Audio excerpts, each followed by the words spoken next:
হেই বন্ধুরা, আপনাদের সবাইকে স্বাগত। সকাল সকাল উঠে হাত মুখটা ভালো করে ধুয়ে সেরা একদম ফ্রেশ হয়ে গেলাম। গুড মর্নিং সবাইকে। আর সকাল সকাল উঠে সেরা মানে শরীরটা আজকে কেন বলতো, শরীরকে ভালো করে হাত মুখটা ধুইলাম, ধুয়ে সেরা আজকে তো যেহেতু শনিবার একটু বাজারে যাবো ভাবছি, মানে একটু কুড়িয়ে জিনিস কিনবার লাগে। ওই তো বাজারে বাইরে এলাম, ওই দেখো বাজারে বাইরে চারিপাশ দিয়ে ঘুরা দেখলাম। তারপরে আজকে না একটু একটু ঠান্ডা পড়ছে, বাট তারপরও রৌদ্র বা দুপুরবেলা একটু গরম লাগতেছিল। তারপরে ভাবলাম আয়েসের কুইশারের রস খাই, তার লিগে কুইশারের রস খাইলাম।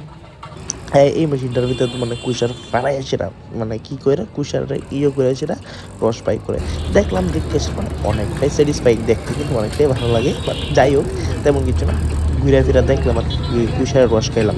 কুইশারের রস খাইতে অনেকটাই মিষ্টি, আর যদি একটু লেবু আর একটা বিটলুর মধ্যে, ওয়াও সেই টেস্ট, মানে সেই ভালো লাগে। তারপর আবার বাইরে গেলাম, একটু কাজে আরেকখানে গেলাম। যাইতে যাইতে আমার সাথে এটা অনেক অসাধারণ, আমি কিছু ভিডিও শ্যুট করতেছিলাম, আর ভিডিও শ্যুট করতে করতে করতে করতে মোবাইলটা গেছে আমার ফুইরা, আর ফুইরা এই হালো অবস্থা। তার যাই হোক কিচ্ছু হয়েছে না।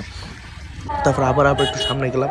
এরপর আমবাসার যে ফুটেজটা, মানে আমি যেখানে যেহেতু গেলাম এদিকে গিয়ে সেটা মানে সাইড ফাস দিয়ে একটু ঘুরে ফিরে দেখলাম। তারপর বাইকটা একটু পার্কিং করলাম, পার্কিং করে সে রাখলাম, রাইকে একটা জিনিস নিয়ে আসে এরপর বাড়িতে আয়া ফেলো, আর তেমন কিছু করলাম। আমি বাজার থেকে আয়া পড়লাম, আর আয়াসের আমি মানে আয়া কারে পেলাম দেখো লোকের সফর।